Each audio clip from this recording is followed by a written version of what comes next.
Muito boa tarde a todos. Que todos se sintam envolvidos pela luz do Mestre Jesus, essa luz de amor que Ele nos trouxe com a pedido do Pai, com a permissão do Pai, nos envolvendo a todos nós nesse ponto de luz, que possamos assim nos sentir agraciados com a benevolência, o amor desse Mestre querido por todos nós.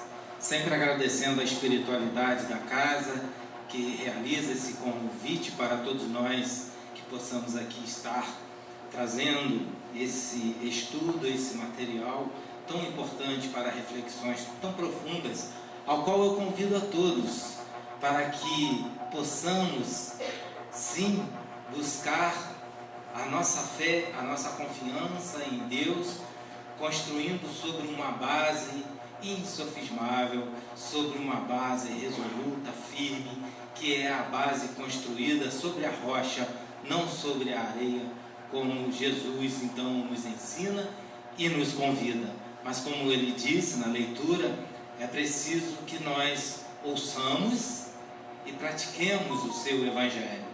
Então, essa conduta, esse roteiro da fé para todos nós vamos aqui nos aprofundar um pouquinho sobre esse assunto, para que possamos verdadeiramente não só confiar puramente, ter a fé cega de maneira nenhuma, muito pelo contrário, uma fé em que nós vamos ouvir e nós vamos compreender. E aqui nós vamos buscar a literatura espírita, o Evangelho segundo o Espiritismo, como não poderia deixar de ser, e também a literatura de Emmanuel, através de Chico Xavier, que nos enriquece muito nos conteúdos, facilitando então as nossas reflexões. E nós não poderíamos começar diferente, como o Evangelho segundo o Espiritismo também não começou, trazendo então a mensagem de Jesus, quando esse fato narrado por Mateus, no capítulo 17, versículo 14 ao 20, vem então nos esclarecer. E esse versículo ele é muito interessante, porque Jesus, após a transfiguração no monte, que ele estava com Pedro, com João, ele faz esse movimento de trazer então ali Moisés e Elias, e depois esses irmãos começam a arguir com Jesus e perguntar-lhe, então é necessário, Elias veio, Elias já veio. Aí Jesus então explica para eles que Elias sim já tinha vindo, mas não o tinham reconhecido, e fizeram que se aproveram com ele, levando-o, como nós sabemos, à morte na decapitação. Que ele falava então, que eles entenderam, que ele lhes falava de João Batista. E ao descer esse monte, olha que interessante, ele começa narrando assim: Jesus então, ele vai ao encontro do povo. Então só esse início aqui já nos traz uma reflexão muito profunda. Aquela imagem do Cristo Redentor que nós temos no Rio de Janeiro é muito simbólica para todos nós, verdadeiramente, porque é assim que Jesus está no meio de nós. Ele está no meio de nós. O Senhor esteja convosco. Ele está no meio de nós e com os braços abertos a nos esperar, porque nesse assunto, nessa lição, ele vai dizer assim: então quando Jesus ele se encontra entre o povo, ele se coloca ali para servir, mas é preciso nós buscarmos, é preciso bater a porta, é preciso nós fazermos um movimento. Não é assim sempre que o Evangelho de Jesus nos convidou e nos convida? E assim um homem então se aproximou. Veja, esse homem então, ele vai buscar a Jesus. Ele não fica olhando Jesus, falando: ah, Jesus vai vir até mim, então eu vou fazer o meu pedido a ele. Não, de maneira nenhuma. Então é um exemplo. Jesus está no meio de nós, de braços abertos, nos convidando a ir até ele. Precisamos nos movimentar. Emmanuel, nos estudos que nós estamos fazendo no EAD, a respeito do fardo de Jesus, Emmanuel nos pergunta: onde estão os sofredores? Onde estão aqueles que querem buscar a Jesus? Porque para buscar a Jesus é necessário negar-se a si mesmo. Não é isso o ensinamento de Jesus para todos nós? E muitas das vezes nós sofredores, nós reconhecemos que somos sofredores, mas nós não queremos deixar ou largar aquilo que nos envaidece, aquilo que eu me sinto bem, mesmo que em prejuízo de outrem, mas é aquilo que me alimenta. Mas eu sofro, mas não importa, mas eu tenho o que eu quero. Esse não vai até Jesus. É isso que ele está dizendo: vinde a mim, vós que sofreis. É quando nós então nos posicionamos diante de Jesus, sentindo Ele o nosso Senhor, o nosso superior, e a Ele reivindicando esse alívio, desse fardo, desse peso, para nós assim prosseguirmos na nossa caminhada. Então ele se aproxima de Jesus e olha a humildade desse Senhor, lança-se ao chão de joelhos perante Jesus. Esse é um movimento de reconhecimento de humildade, que aquele ser é superior a nós. E quando eu me dirijo a Ele assim, quando Ele aqui se dirigiu a Jesus assim, e nós também ficamos genuflexos diante da figura de Jesus, é reconhecer-lhe a autoridade moral, é reconhecer-lhe como Cristo, como o Salvador de todos nós. E disse-lhe então esse Senhor: tende piedade. Olha, era um pedido intercessório. Ele não pedia por ele, ele pedia pelo filho dele. Ele pede piedade, Senhor, ao meu filho, porque ele tem ataques epiléticos muito sofridos. Ele, quando há fogo, ele se joga na brasa, no fogo, e todo o seu corpinho fica queimado. Quando vê água, quando ele passa perto daqueles banhos onde as pessoas se lavavam, ele ali se mergulha nesse ataque epilético, tentando se afogar. Se não é socorrido, ele com certeza já teria se afogado e já teria morrido. Ele é um lunático, um doente. Então, ele diz a Jesus: eu levei eles aos seus discípulos, e seus discípulos nada puderam fazer por ele. Olha, então Jesus se virou para os seus discípulos e disse: ó geração incrédula e corrompida, ó geração incrédula e corrompida, até quando estarei convosco? Até quando vos sofrereis? Que mensagem rica para todos nós. Não só para os discípulos de Jesus que ali estavam, mas para todos nós. Em pleno século 21, precisamos compreender as mensagens de Jesus. Jesus, quando diz a eles: ó geração incrédula, ou seja, o que é incredulidade? É aquele que duvida, é aquele que não acredita, que não confia.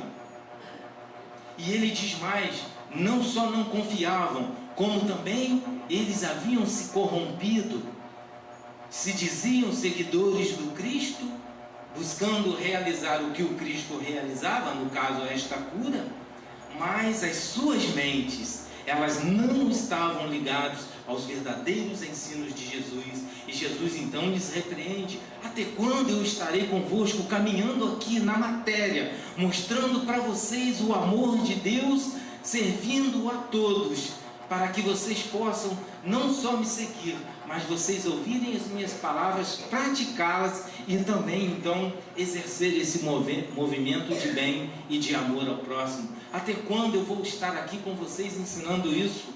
E a grande pergunta que ele faz, que serve para todos nós: até quando sofrereis?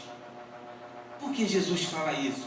Porque quando eu me posiciono na incredulidade, na indiferença, quando eu não creio, quando eu não confio, eu não vivencio as verdades do Cristo, do seu Evangelho. Aí o que eu faço? Eu vivencio a minha vida ao meu bel prazer, através das minhas escolhas, que aqui eu tenho livre-arbítrio da escolha, porque Jesus está colocando isso. O que estás a escolher? Por que escolhe sofrer? Porque aqui é o uso do livre-arbítrio. E Ele nos dá o seu Evangelho para nós o compreendermos, e vivenciando o seu Evangelho, não mais sofremos. É isso que Jesus está dizendo para eles e para nós. Por que escolhemos sofrer? Quando Kardec vai perguntar está lá no livro dos Espíritos e também no Céu e Inferno, por que nós sofremos? Porque os Espíritos respondem, nós escolhemos ainda vivenciar as nossas imperfeições morais. Então, enquanto eu escolho imperfeições morais, que é a incredulidade, a desconfiança, a frieza nos meus sentimentos, eu escolho isso, eu vou sofrer. E Jesus então diz, traz-me um menino. E tendo Jesus então retirado aquele espírito, este sai do menino. E no mesmo instante, o menino fica são.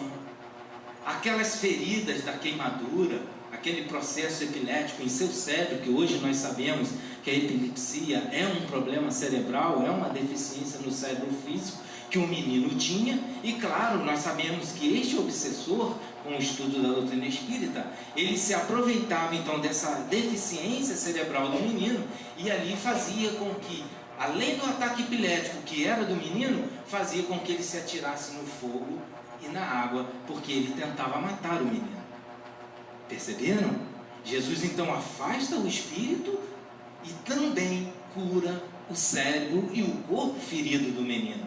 A cura é total e instantânea. E Emmanuel vai nos explicar isso, e nós vamos falar rapidamente aqui sobre isso, que é a questão do magnetismo. E o magnetismo de Jesus era de uma potência que nós jamais vamos sequer imaginar no estado evolutivo que nós nos encontramos.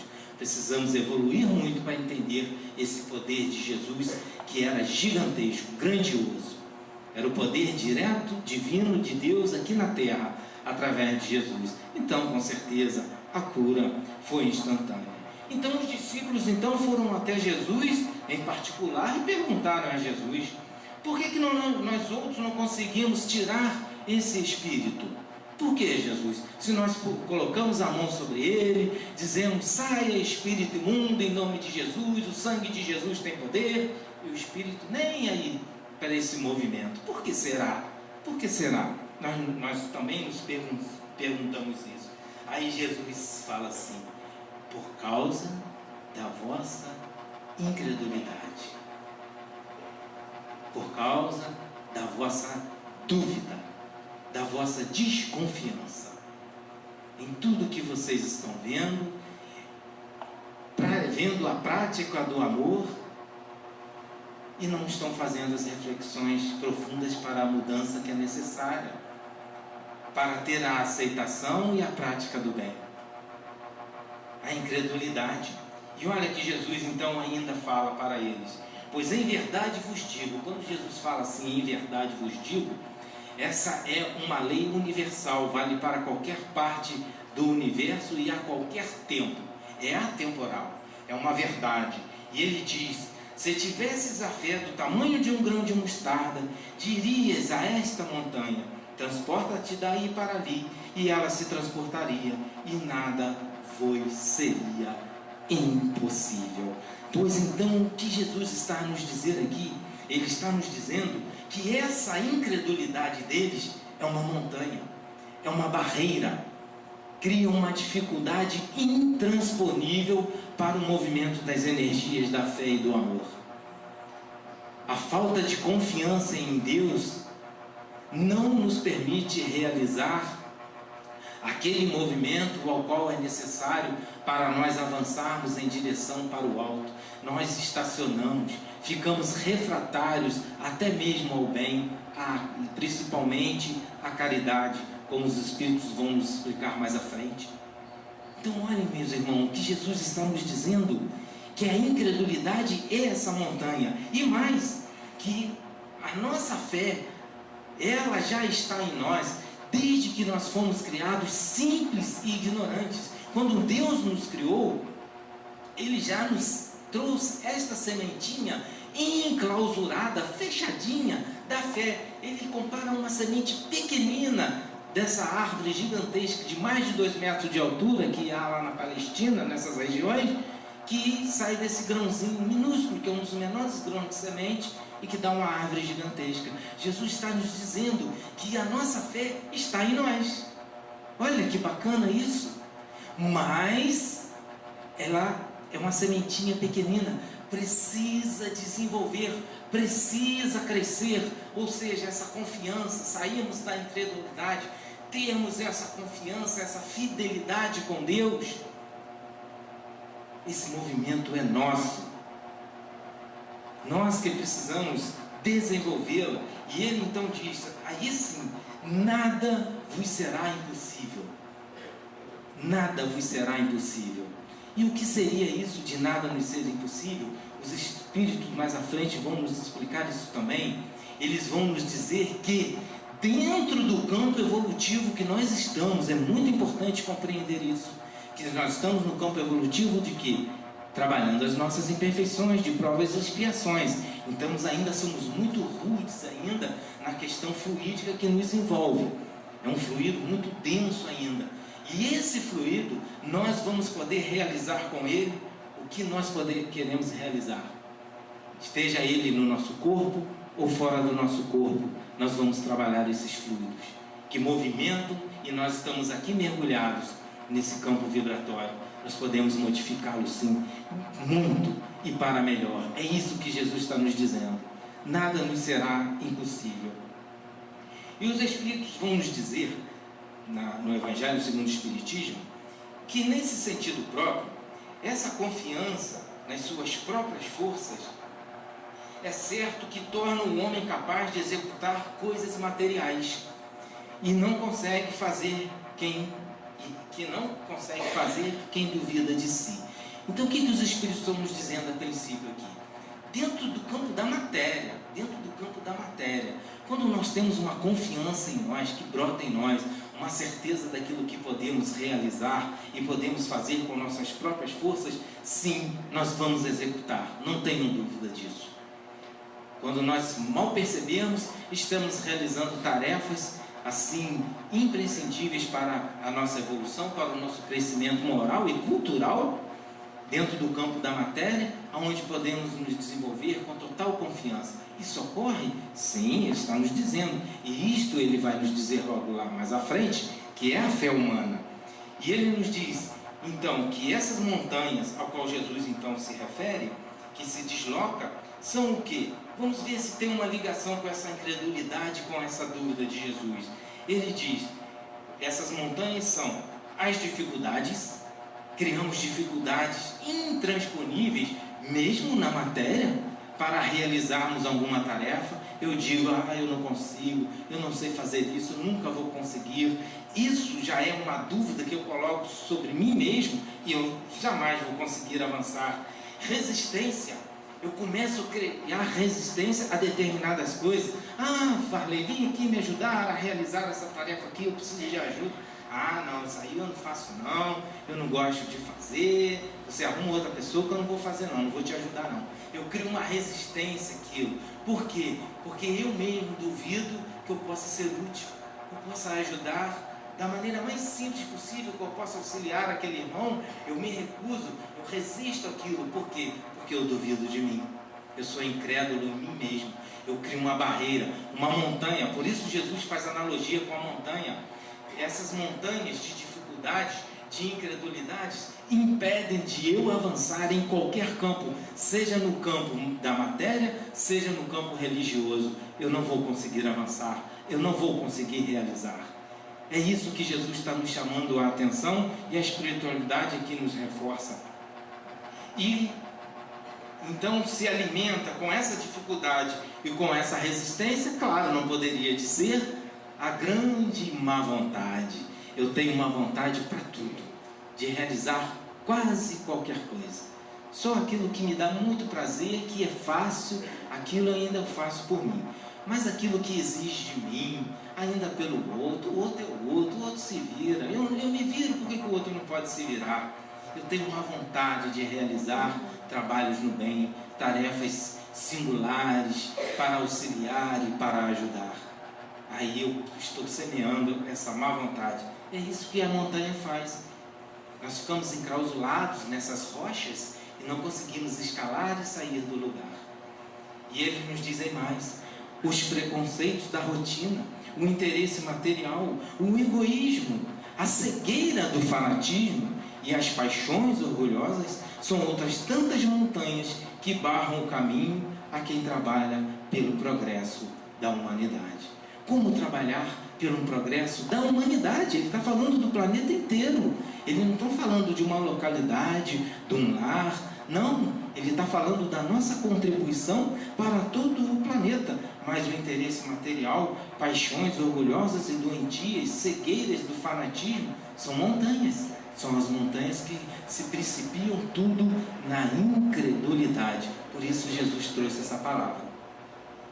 Forte e verdadeira.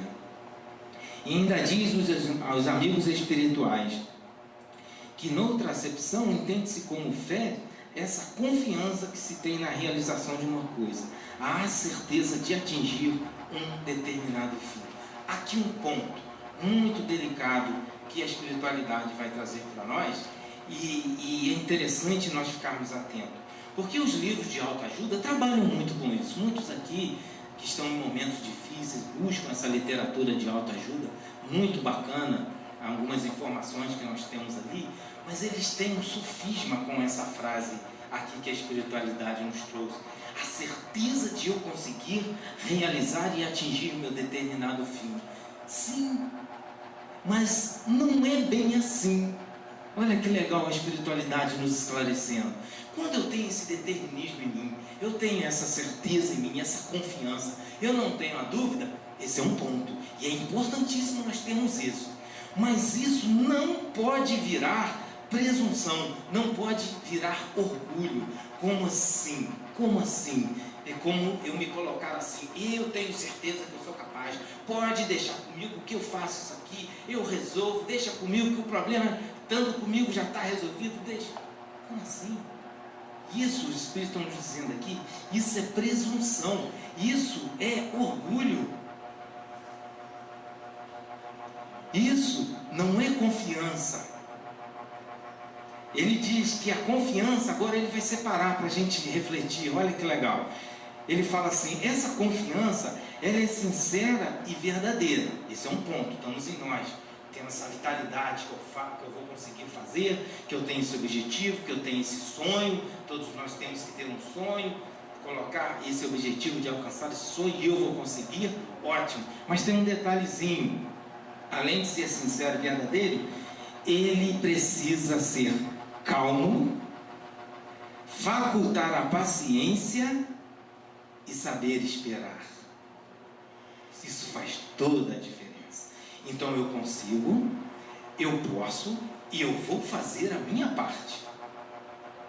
A parte que cabe a Deus e à espiritualidade, aos amigos espirituais, isso cabe a eles, e é eles que vão realizar dentro desse meu movimento íntimo de ter calma. Eu tenho projeto, eu tenho ideia, eu quero realizar, mas eu tenho calma e eu tenho paciência. Vai ser na hora que tiver que ser, não na hora que eu quero. Isso sim é presunção. Eu faço e aconteço, isso é presunção. Mas quando eu tenho esse pensamento que eu posso, que eu consigo, mas eu tenho a calma e eu espero, com paciência, com resignação, porque um momento, aí sim, o universo conspira ao meu favor. Não é assim que falam os livros de autoajuda? Mas é um tempo, não é imediato, não é nada imediatista. Essa que é a questão.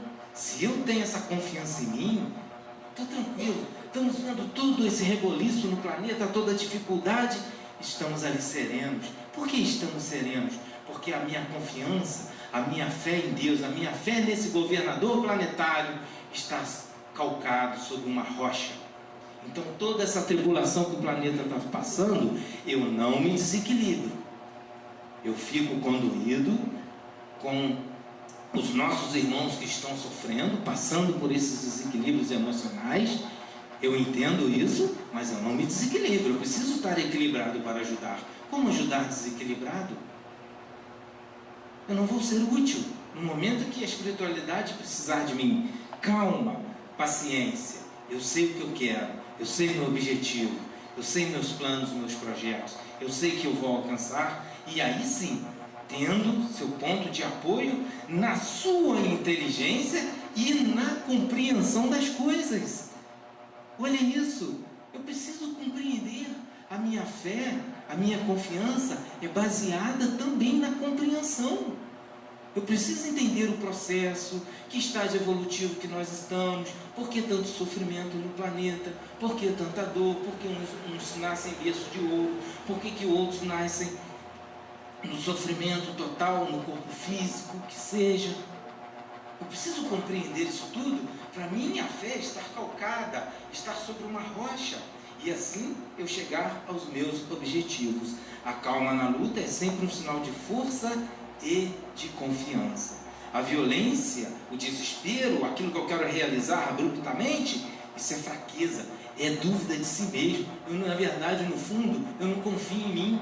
Essa prepotência, essa presunção, esse orgulho, na verdade é medo de não conseguir, medo de falhar. Na verdade, eu não confio em mim. Então, eu acabo ficando violento. E mais, quem é presunçoso, ele é orgulhoso, e o orgulho sempre é castigado, cedo ou tarde, pela decepção e pelos fracassos que eles são afligidos. Vai haver a decepção logo à frente. Eu posso agir com essa presunção, posso até conseguir conquistar aquilo com minha presunção e com meu orgulho. Pode conquistar, mas vai ver o revés. O revés vai vir, porque essa é uma forma doentia de agir. Não está em equilíbrio com as leis de Deus. Agir fora das leis de Deus, Jesus nos pergunta: por que escolhe sofrer? Por que escolhe sofrer? E olha mais o que a espiritualidade nos esclarece sobre esse movimento da fé, dessa confiança em Deus e em Jesus nas suas lições amorosas, na doutrina espírita. Porque o poder da fé se demonstra de modo direto e especial na ação magnética. Por seu intermédio, o magnetismo, o homem atua sobre o fluido, o agente universal. Modifica-lhes então essas qualidades e lhe dá uma impulsão, por assim dizer, irresistível. Por isso Jesus nos fala: nada vos será impossível. Por quê? Porque esse fluido magnético, essa ação magnética sobre esse fluido, nós podemos atuar. Por exemplo, temos essa mesa. Quem construiu essa mesa, ele idealizou, pensou, teve certeza que era capaz de fazê-la com essa perfeição, e ele trabalhou com o quê? Com um fluido materializado. Ele disse: a mesa é fluido, nós somos fluidos. Porque Einstein vai nos dizer, através da sua fórmula, é igual a m vezes c ao quadrado, que esse é a energia, o m de massa, e c ao quadrado é a velocidade da luz. Essa conta, ela vai chegar a um denominador que diz que tudo é energia condensada. Tudo que se movimenta, tudo que é feito nesse planeta é energia condensada. Nós somos energia. Só está condensado num fluido material mais denso. Por quê? Porque nós estamos num planeta de prova e expiação. Quando nós formos para um mundo mais ditoso, é um outro fluido. Haverá os móveis, as mesas e tudo mais? Sim, claro, com certeza. Mas de um outro material que nós desconhecemos, é uma outra matéria. Tudo sai desse agente universal, que é o fluido cósmico universal. Só que o fluido cósmico universal, ele é puro. Só os espíritos puros têm acesso. Nós não temos acesso a esse fluido. Mas esse fluido tem suas subdivisões, que os espíritos vão nos dizer que vai ao infinito, essas subdivisões. E nós trabalhamos com o fluido denso, condensado. É o nosso fluido. E é esse fluido que eu vou movimentar. Vocês querem um exemplo disso? Claro, para ficar bem claro para a gente, simples, bem simples. Na hora do passe. Quando nós vamos receber o passe, estou posicionado para recebermos, um receptor.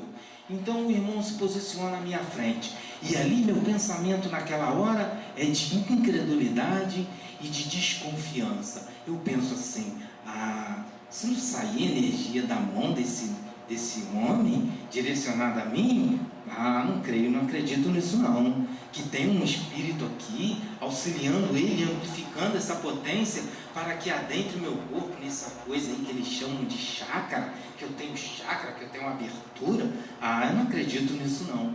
O que eu estou fazendo? Criei uma montanha.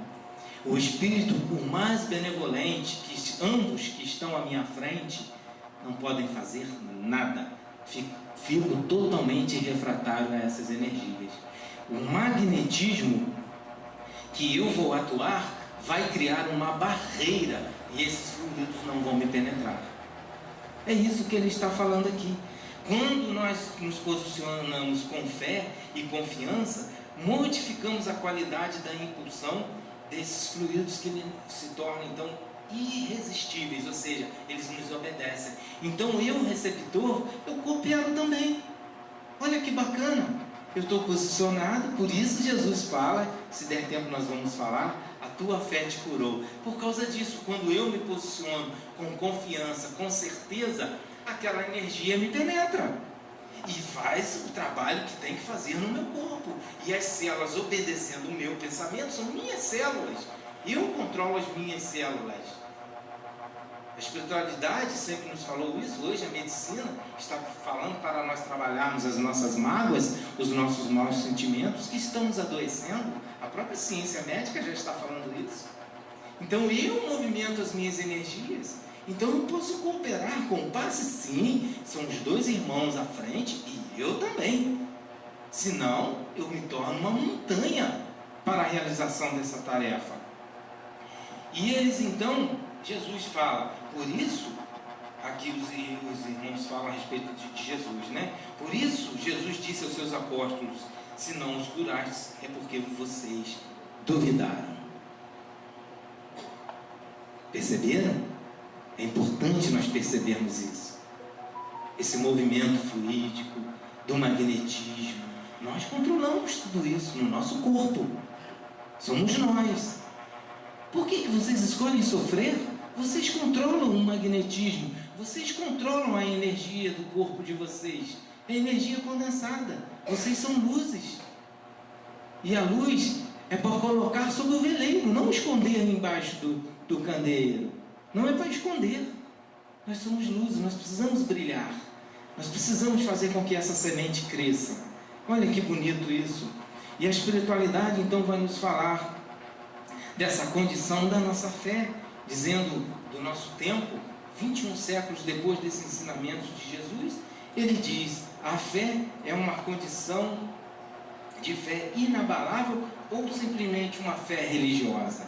E ele vai então nos trazer essa frase, que na doutrina espírita ela é riquíssima, muito estudada e muito falada, que Kardec nos fala assim, fé inabalável só é aquela que pode encarar de frente a razão em todas as épocas da humanidade. Então vamos ver que fé, que confiança é essa? Como confiar com essa fé inabalável sobre essa rocha que o Cristo nos oferta?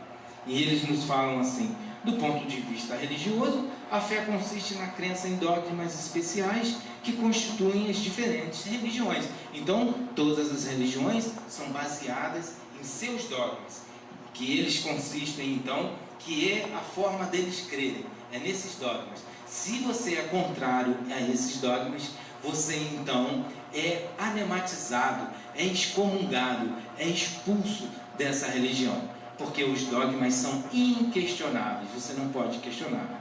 Antigamente, sabemos que o movimento cristão católico queimavam aqueles que pensavam ao contrário. Então, percebemos então que esses dogmas, eles eram um ponto de vista, e todas elas têm então os seus artigos de fé. E sob esse aspecto, pode a fé então ser raciocinada ou ser cega. Então, todos têm os seus aspectos, sua forma de olhar a religião. Todos, a doutrina, todos nós temos a nossa forma de olhar. Mas aí Kardec faz essa pergunta para nós. A nossa fé, ela é cega, presa nesses dogmas, é tudo mistérios de Deus, o que sai fora que eu não consigo explicar são mistérios de Deus, é o Espírito Santo, ou eu tenho uma fé dentro do campo religioso, mas ela é raciocinada, ela é pensada, ela é compreendida. É isso que eles nos chamam. Então, a atenção. Nada examinando, a fé cega aceita sem verificação, assim o verdadeiro como o falso, mescla tudo isso, e a cada passo se choca com a evidência e a razão. Aqui ele está dizendo assim: quando nós calcamos a nossa fé nessa base de areia, que quando ela se choca com uma evidência científica, por exemplo, aquela dizendo que não era a Terra o centro do universo, mas sim o Sol era o centro do nosso sistema solar, e a Terra que girava em torno do Sol, isso aqui ruiu um dogma gigantesco da Igreja Católica. Houve muitas mortes por causa disso. E é isso que ele está dizendo aqui. Então, quando é falseado o meu dogma, que se choca com a evidência e a razão, então o que o fanatismo então ele vai produzir? A violência, ou é a base do ateísmo e do ceticismo. A base do ateu que não acredita em nada, ou daquele que é cético, não aceita e não quer crer, a base dele está justamente nessas desilusões religiosas. Desiludiu com a religião. Não creio mais. Não tenho mais fé em Deus. Deus não existe. Foram muitas decepções. Por quê? Porque criou a sua fé, a sua base, a sua confiança sobre a areia. Vai ruir quando se chocar com a razão. Então, preconizar a fé com um ponto de crença é confessar-se impotente para demonstrar estar com a razão. Por isso, Kardec, ele vai olhar, ele vai compreender, ele vai buscar entender o que está ocorrendo. Não foi assim que ele realizou com as mesas girantes? Ele, quando chegou-se aquela questão das mesas girantes, chamaram Kardec: olha, as mesas estão movimentando. Kardec olhou e disse: poxa, bacana, legal, mas eu conheço esse processo aí, é o magnetismo humano. Eles estão magnetizando a mesa e a mesa se move. E eu entendi isso aí e se afastou daquela ideia.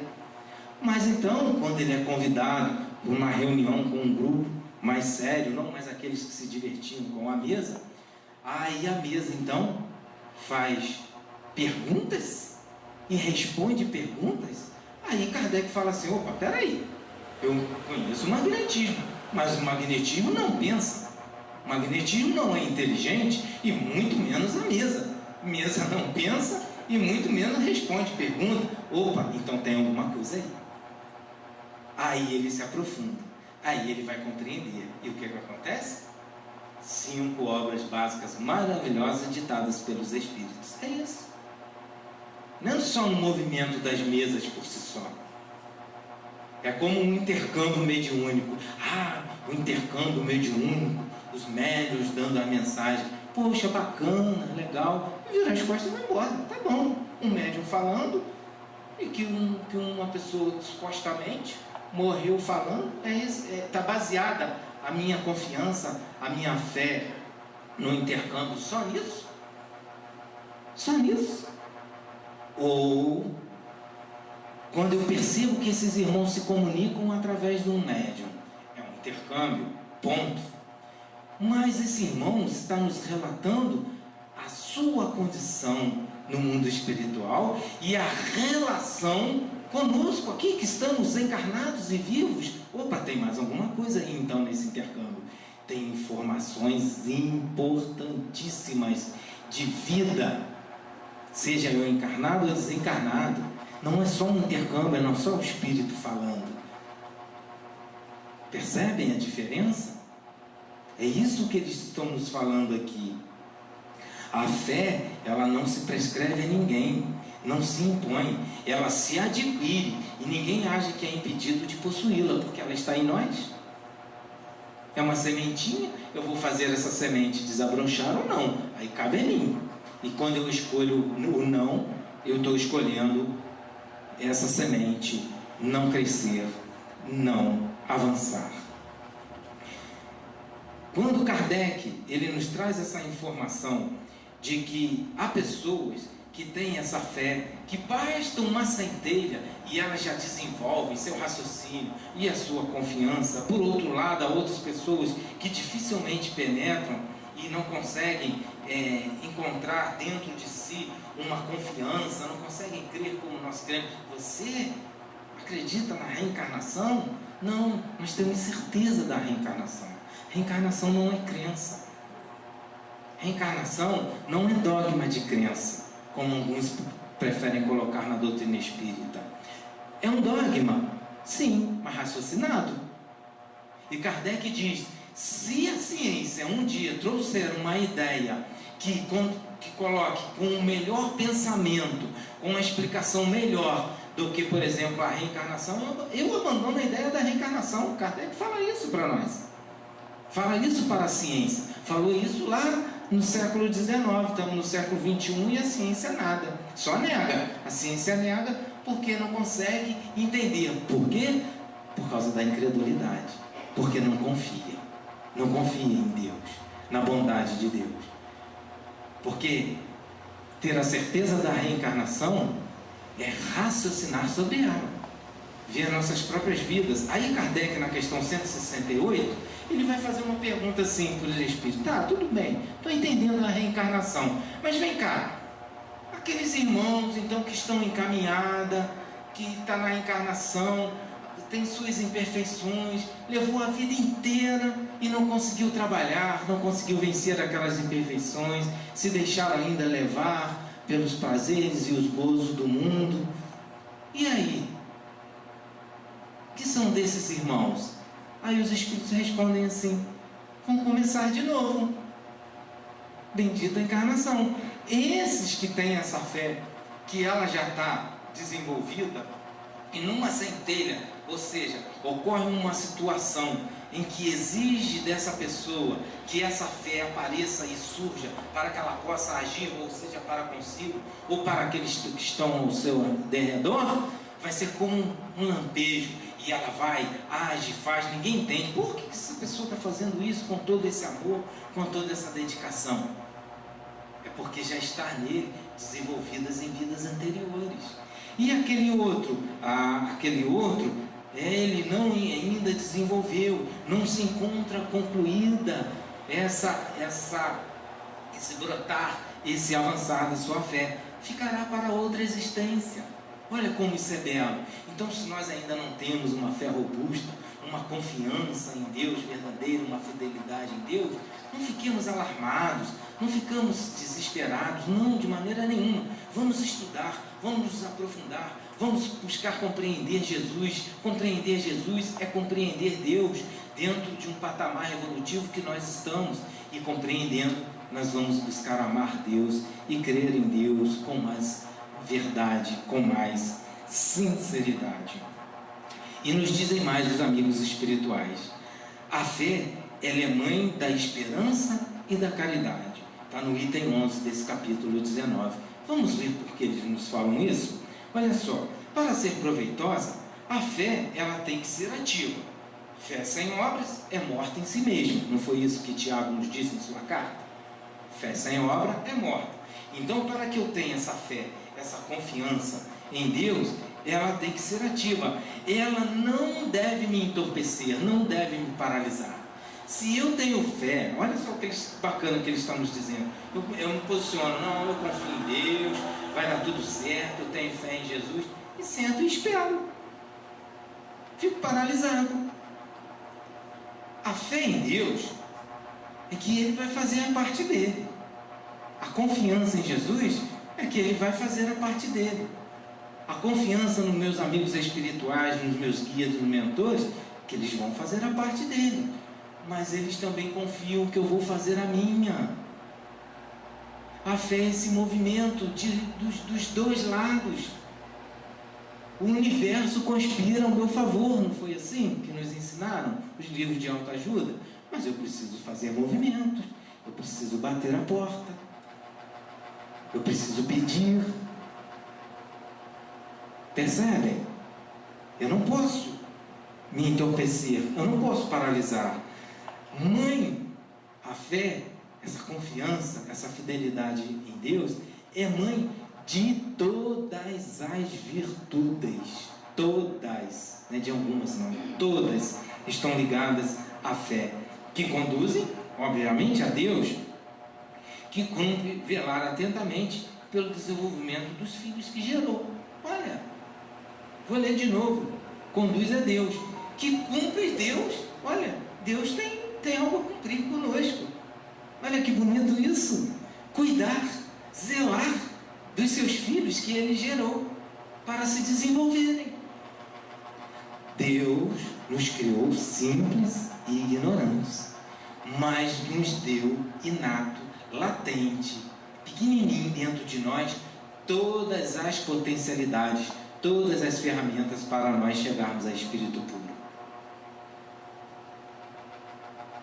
Deus nunca nos deixou órfãos de nada. Nada. Somos nós. Porque quando eu falo de mãe das virtudes, olha a primeira que veio, perdão. Ia ser desafiadora para nós. Nós ainda não sabemos perdoar. Tudo bem, estamos em prova e expiação. Estamos iniciando. Vamos iniciar. Não podemos paralisar, lembra? Não podemos nos entorpecer. Vou perdoar da melhor forma que eu conseguir. Não é ideal. 70 vezes 7 isso eu não consigo. Mas eu vou tentar perdoar do meu jeitinho, da minha melhor forma, principiar no perdão. Temos que fazer isso. Paciência. Temos que ter a paciência. Lembra? Aquele que confia, ele tem paciência. Vai acontecer. A regeneração do planeta vai acontecer. Na hora que eu quero? Não. Mas eu tenho que contribuir para que Deus possa poder estar realizando aqui no planeta Terra. Por isso Jesus nos deu o caminho. E o dever? O dever. Fugimos tanto do dever. Não queremos cumprir o dever.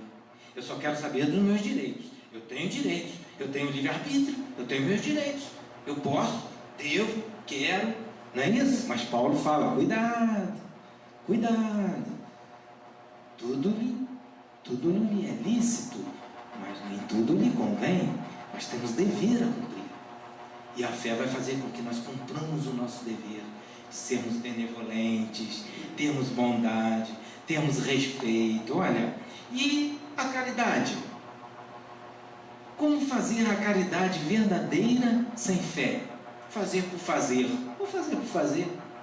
Vou ajudar aquele irmão ali, mas não merece não, hein? Aquilo em uma mala, já vi na rua aí fazendo cada coisa aí. Mas, vamos lá, se a casa está ajudando, né? Vou avisar a Maria Amélia. Eu estou falando isso aqui, que isso aqui já aconteceu, tá? Vou avisar a Maria Amélia. Maria Amélia, fulano está pegando alimento aqui, mas eu vejo na rua fazendo isso, isso e isso. Aí a Maria Amélia, com aquele olhar caridoso, bondoso, pacificador, são tudo virtudes, Fala, calma, meu irmão. Nós ainda somos imperfeitos. Mas quando nós temos a oportunidade de já ajudar alguém, a mão direita não deve olhar para a mão esquerda. E nem a mão esquerda olhar para a mão direita que está fazendo. Ajude. Esse irmão, no momento oportuno, ele vai despertar. Não julgue. Não auxilie julgando, de maneira nenhuma. E temos, então, a caridade e a esperança.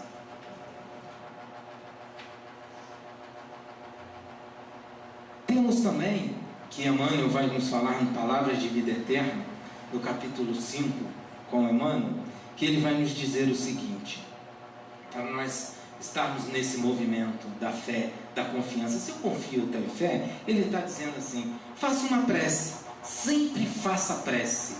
Levantar diante de uma situação difícil que nós vemos na mídia ou na rua, faz uma prece sempre pedindo ajuda aos benfeitores espirituais, para que eles possam ali estar atuando, possam estar ajudando, e trabalhe.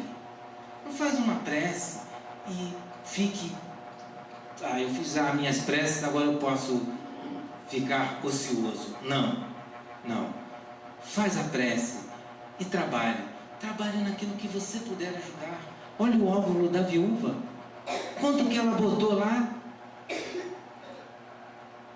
Ela botou moedinhas, centavinhos, e Jesus fala, a que mais deu hoje no galofilácio, onde eles jogavam as moedas, foi esta mulher. Por quê? Porque ela deu do que lhe faltava, mas ela deu pouquinho. A nossa contribuição não precisa ser grandiosa, mas façamos santuário e oficina. Nós estamos dentro de um templo aqui, que é um santuário. Esta casa é um santuário, mas nos cabe aqui agora procrastinar, deixar para depois, realizar as coisas, depois eu faço, eu já fui lá, fiz minha oração, já fui, tomei meu passo, agora eu estou tranquilo. Não, santuário e oficina. Oficina nos reporta a trabalho, a agir, a ação. O que eu posso fazer dentro desse santuário? Como eu posso auxiliar com um pouquinho que eu tenho? Se cada um de nós aqui pudéssemos trazer 1 quilo de alimento, toda vez que eu venho na reunião, olha a cooperação que nós estamos fazendo com a casa. Não, mas a casa já tem isso, faz a campanha do quilo no sábado, já arrecada alimento. Será que arrecada alimento suficiente? Essa é a pergunta. Então, se eu estou no santuário, eu posso realizar cultura e caridade. A minha cultura, ela pode ser benevolente para toda a sociedade, não uma cultura que denigre, que se desaprova. E podemos então ter ideal e realização. Eu posso pensar e idealizar e realizar aquela obra que vai fazer bem a mim, consequentemente aqueles que caminham comigo, ou atingir uma sociedade que o seja, não importa. Ele não está dando aqui que tem que ser numa amplidão, que essa realização tem que atingir a todos. Não, se atingir a mim e atingir a minha família, sendo benevolente para com eles, já está ótimo, já estou cumprindo o meu papel.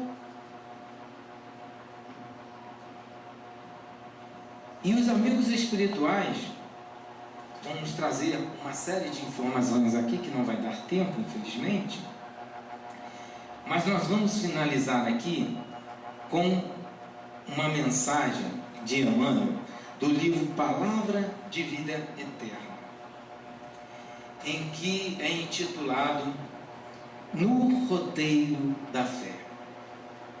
Para fecharmos essas reflexões sobre a fé e confiança e fidelidade com Deus.